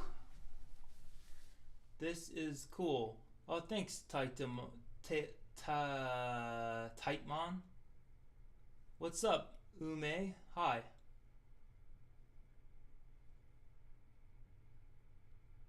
Oh, yeah, yeah. Do a little stretching. Whew. Stretch that bubble butt. In the words of SpongeBob. I've been watching SpongeBob when I go to sleep. It just helps me relax. I mostly kind of just like the first 3 seasons. I'm on season 4. Season 4 is alright, but I feel like it's kind of going downhill a little bit at season 4. I haven't seen the recent seasons, so I'm not sure what the show's like now, but those first 3 seasons are peak fiction. Oh yeah, yeah. It's peak skibbity, as the youngins would say. Hi, I'm new here. Sorry if you said this before. What program are you using? I don't recognize it. The animation is very pretty so far. Well, thank you. It's TV Paint, or as I like to call it, TV Pain. But it's a little expensive. The thing I did like about it when I bought it, though, is it's not subscription based, which is kind of like one of the main reasons I got it. Because at the time, Toon Boom was purely subscription based. But you can get a one-time license for Toon Boom. It is also expensive. So I'm kind of sort of saving up for Toon Boom. There's things in that program I'd like to experiment with. But of course, like Blender, you can pretty much do everything in. It definitely has a learning curve, but honestly, every program has a learning curve. And there's lots of tutorials online. So it's really just a matter of, figuring things out, putting in the time. It can be a little frustrating when you don't exactly know what you're trying to do, or like that's half the battle with these animation programs, is just not even knowing what to click on to get what you want to do. It's like there's the aspect of actually animating, but also like becoming literate with your program so that you don't have to think about it when you're animating, because that will take you out of the process. So I didn't really like Adobe Animate so much. It was very inconvenient to create new keyframes. With TV Paint, I literally just click my keyboard, just click a button on my keyboard, and I can go over my new frames. But I don't have to stop drawing and take my mouse over to some keyframe button on the screen every time I want a new keyframe. That's super lame. Takes you out of the process. Also, Adobe is doing all the AI stuff, so I don't want to support them anymore.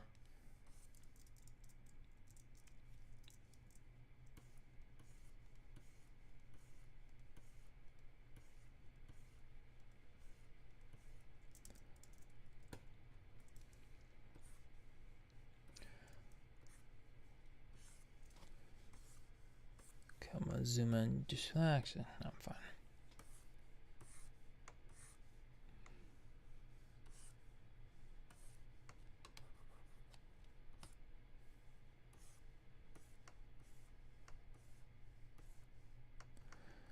Ooh. Probably, I don't really have like a streaming schedule, but I'm gonna try to just kind of start documenting my process for making things more often. I don't want to say like I'm gonna do this every day, but I mean I might, even if it's just like 10 minutes. Just like whatever I'm working on, have like this production journal.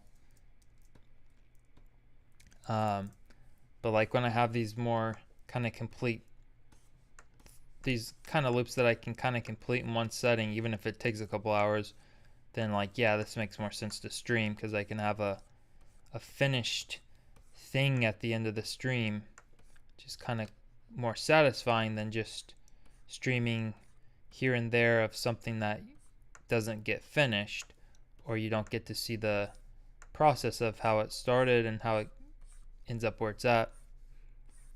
That being said, I'm not really overthinking it, just kind of going with the flow in terms of streaming. So yeah, I can't really, like, even like YouTube videos, I've sometimes done the thing where it's like says in the banner, new videos every Tuesday, Thursday, and Saturday, things like that. And then of course I make the banner for that, and then I don't upload for 2 months, so it just looks really bad. So I found that YouTube is more like something that I just happen to do sometimes, but it isn't the end goal. And because it just is too stressful to kind of build my life around having some kind of schedule, because I never know what's going to be happening during the day.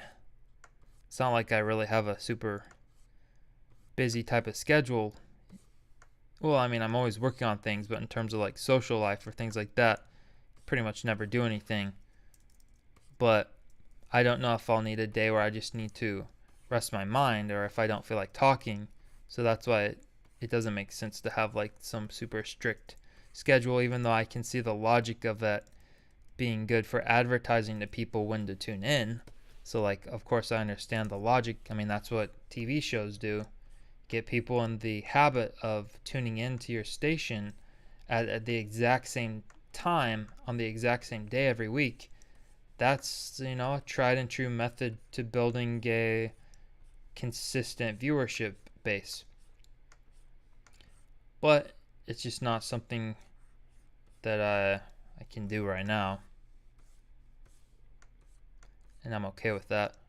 It's all about finding things that work with your particular lifestyle.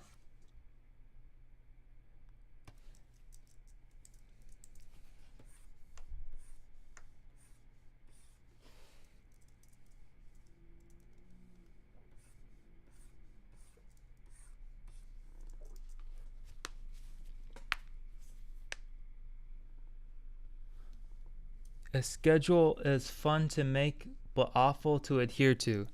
That is a very well put point.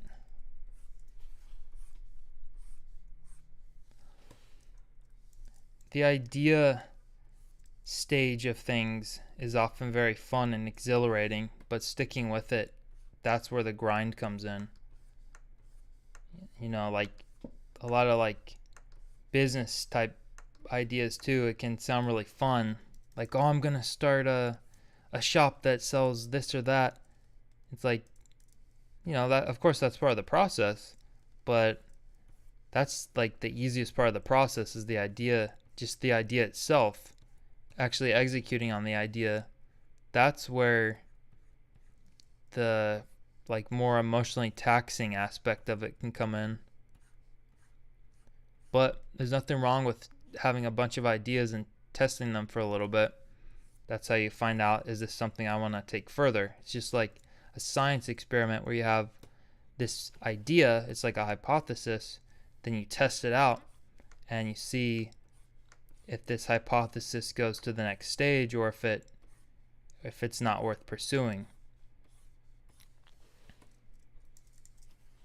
Like, I was thinking like maybe I'll get into selling stuff on eBay, because I was watching, while I was drawing, I was listening to a bunch of like eBay seller type videos and like people flipping DVDs, and it's like, wow, I could do that. But even like something like that's actually a lot of work, and it's kind of work that I'm not passionate about at all. Like just flipping stuff.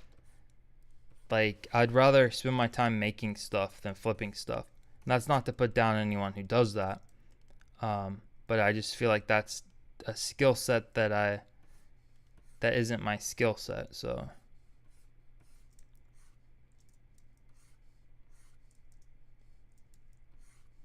that being said, I did list Blade Runner onto eBay if anyone wants to buy it. $3, baby.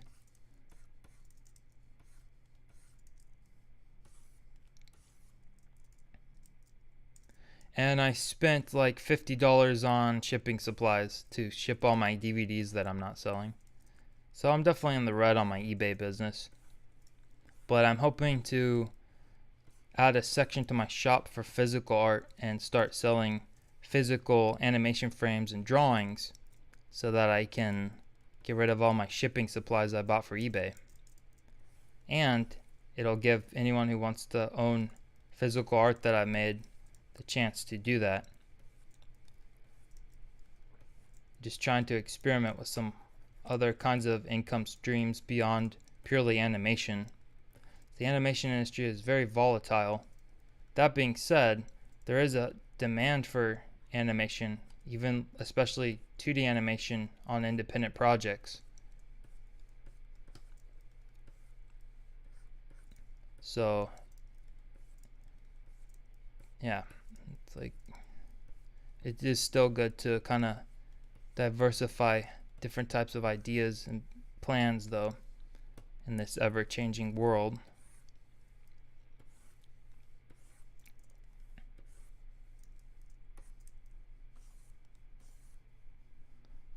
And ideally you can try to do things that where you're able to kind of repurpose work that you're already making. That is the that's the working harder not smarter philosophy. For instance, in my own case, I'm just talking about myself because I know myself, not trying to be self-absorbed talking about myself, but it's just that's what I know is what I'm doing myself. So I can't really talk about what other people are doing with much confidence because I don't really know anything. But for myself, what I'm doing is making animated loops, and then I put them on Patreon, but I also put them on my shop. So that's another opportunity for people to buy them on 2 different platforms.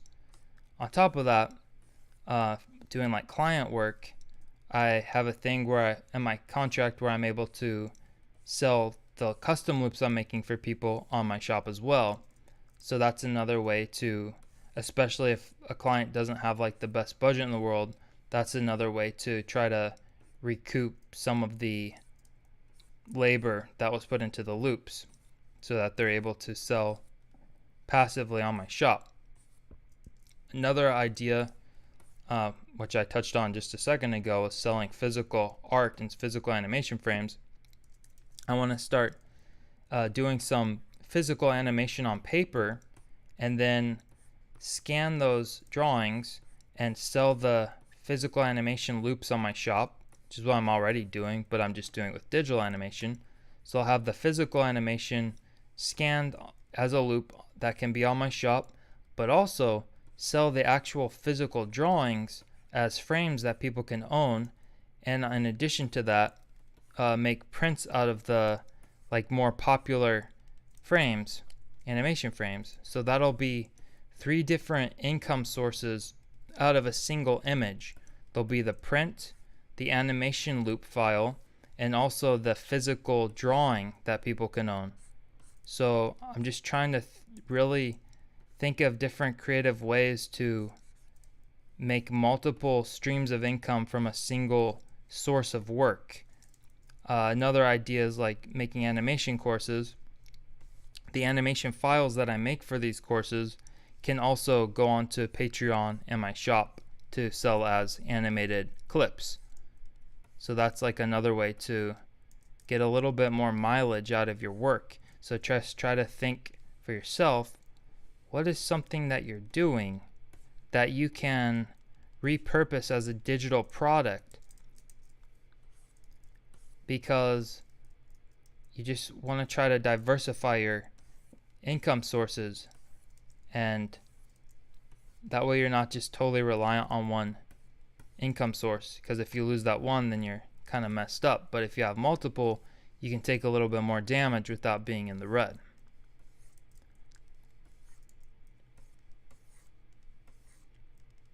I like thinking about business.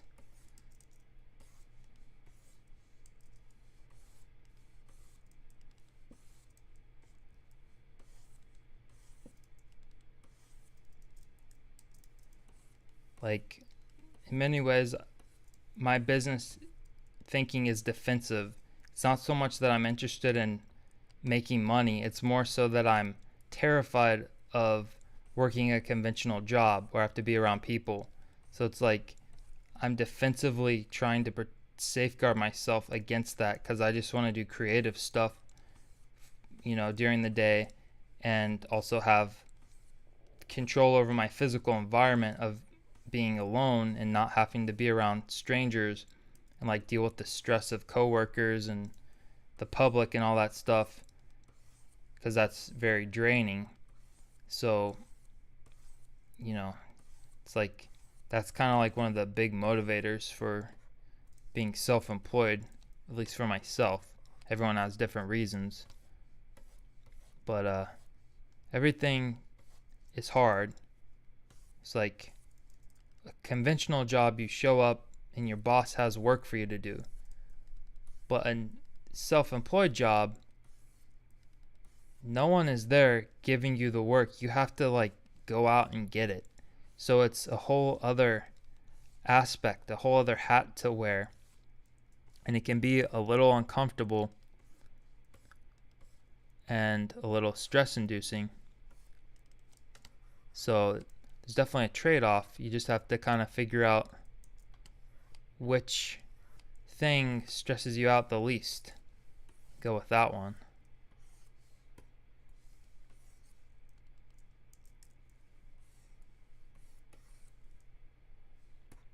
Again, I'm kind of just talking from my own perspective. I'm not telling anyone what to do. I've never felt comfortable about like those self-help guru type people. Well, actually, that's not true. I used to read a lot of self-help books, and they did serve a purpose. Like it did help me with certain things, like being more confident to a certain extent. But ultimately, a lot of those books are literally just lead magnets to some $5,000 course or some $10,000 stage event where you go. It's like kind of insidious. They get you hooked on their self-help stuff to try to sell you like outlandishly priced things where you're like emotionally dependent on these self-help gurus to tell you how to be and how to think. It's like kind of cultish, like the Tony Robbins guy. Which, I mean, I don't like to call people out specifically, but he's just like, I don't know. It's just very bizarre. I think like if people weren't gullible, that guy would have $0. It's literally just the fact that people believe someone who's super confident, and yeah, that's like just a lot of scam artists is they sell this image of that they have it all figured out, and you just have to sign up for their their special course, and then you will also be making all the money. But it's like, why not just give the people, I don't know, it's like, why is there this middleman, this course middleman to getting the money? It's like, oh, because it's not about getting you the money, it's about transferring the money from your bank account to theirs. Same with the prosperity preachers. It's like they say like you have to I don't know. It's just seems very obvious to me as someone who's on the outside what they're doing, but it's really sad and like really messed up to like a lot of older people. They get scammed out of their retirement savings, and they're just old and tired, and they just trust these prosperity preachers.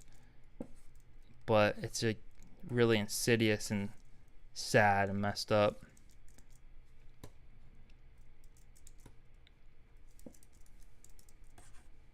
That was kind of a rant. Sorry about that.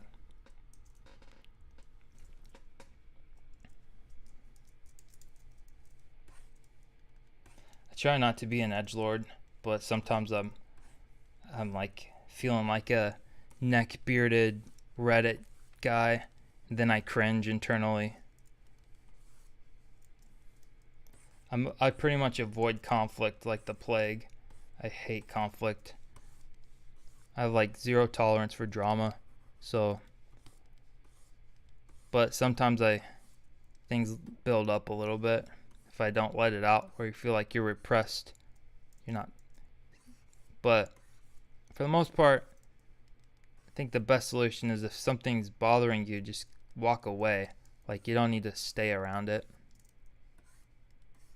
It's like just say no to drugs. Just say no to conflict, baby. If you can.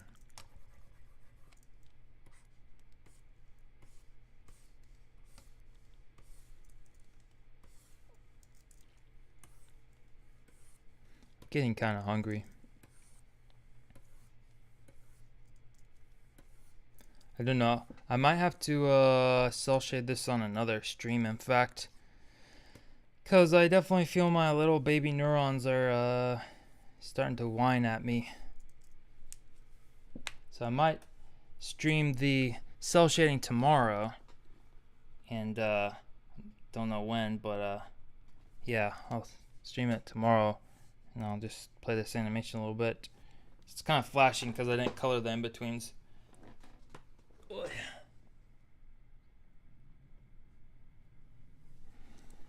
All right. So this is more or less the idea. I'm just gonna be done with this, and then tomorrow, yeah, I did everything in silhouette flat. I'm not even doing rough animation. I'm literally just animating this straight ahead as the cleanup. I'm just trying to get this done super fast, and then I'm gonna add white cell shaded highlights to make it pop. So I'll stream again tomorrow on YouTube and Instagram, probably at like more or less the same time, maybe, perhaps, but maybe not. I don't know. But anyways, I send a big hug and thank you for watching, and I'll see you on the next video. Ooh. Goodbye. Let's see here. Oh yeah. I don't know what to do. Let's see here.